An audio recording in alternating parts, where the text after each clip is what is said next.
You know, watching the DanaGarrett videos have really put me in a different frame of mind. I finally watched the two of them, and the superlative, and then the one after that, or at least there were what was listed in the video thing. It's differences that don't make a difference or something. I'm sorry, I don't remember the title.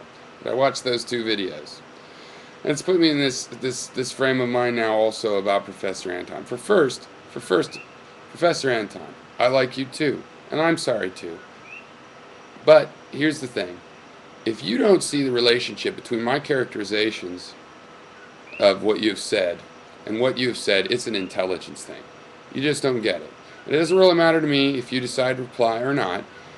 But if you want to have any influence on my commentary, then all you have to do is reply. You clarify a characterization, you say, hey, I'd rather it be put this way and that way. 9 times out of 10, I'll be fine with respecting that. And if not, I will tell you, well, wait, here's where I disagree.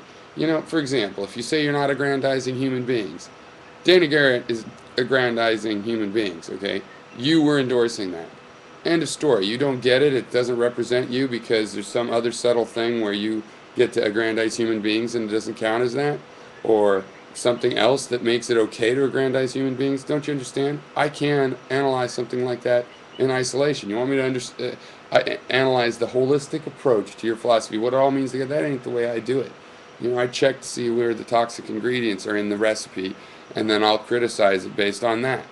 Okay? Among other things. We can talk about the other things. I have. I'm not focusing on this thing, partially because you're just so difficult about replying to the many things that I more casually have stated. So now I'm focusing on this to pin down the issue, because I don't like the idea that somebody says, well, no, I deserve never to be pinned down. There's always some other information that you have to learn to make a comment. No, you're aggrandizing human beings, and that's all there is to it. Okay? I don't believe in that. Since there's no reason, you know, why do people look, Garrett, I'm talking to you now, you know, why do people look at what you hope to use this idea for? Well, because knowing that there's absolutely no foundation for it, we wonder what the reason is. You know, when there's no rational reason, then there's some personal reason. Somebody thinks that there's some, you know, they get a feeling of superiority or whatever it is. It's got to be something. Things just don't come from nothing. So when there isn't an actual logical reason, and yet the argument has a pretense of being a logical one, well, then we wonder where the hell the real illogical reason is. Okay.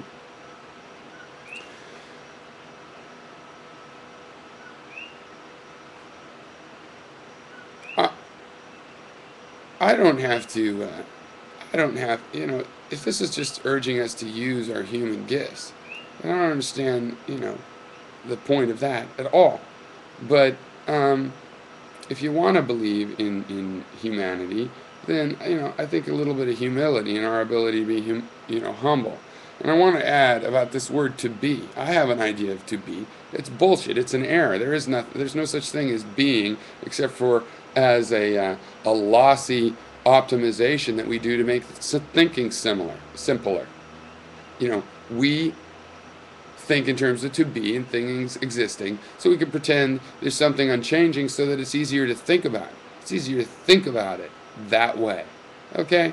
That's why we think of that. What's really going on is something that should be called becoming. The thing at the bottom is actually a changing thing. It's never staying the same. And so it's not really just in a state of being, it's in a state of becoming. Much more complicated state that we approximate, as I say, with a lossy compression to make thinking simpler. And we are perfectly justified in doing that because we have limited, finite brains that are not that magical at all. Okay?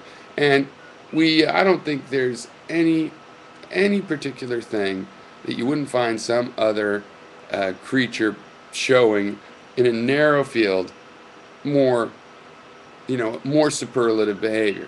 The thing we have is we're this breadth. We're spread out, okay? We're average in almost everything. And, you know, so we're superlative in that we have mediocre skills in more categories. Okay, you're starting to get a little arbitrary, don't you think? I don't think it's necessary to emphasize that. It does no good whatsoever. What, is that what you need to have pride in being a human? That you're the specialist? I don't. You know? And you know, it is a matter of degrees.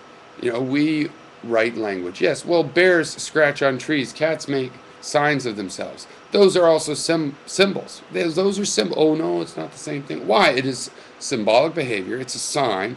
It's understood by other animals, interspecies. Oh, but it doesn't count because it's instinctual. Well, where does instinct come from? From the decisions that led up to that point, from animal decisions, not humans, animal decisions that led up to those points, and then they have that behavior and we have that behavior, and you want to go, but it's just fundamentally different. No, not to me.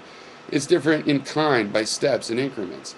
In fact, that symbol is also just incrementally different from the kind of a sign that a tracker sees, a broken twig that you left unintentionally broken. Even that kind of a sign is only steps away from being the intentional sign left by an animal, and then from being the really abstract signs that we like when, you know, an A-frame house represents the sound ah and a, and in certain languages.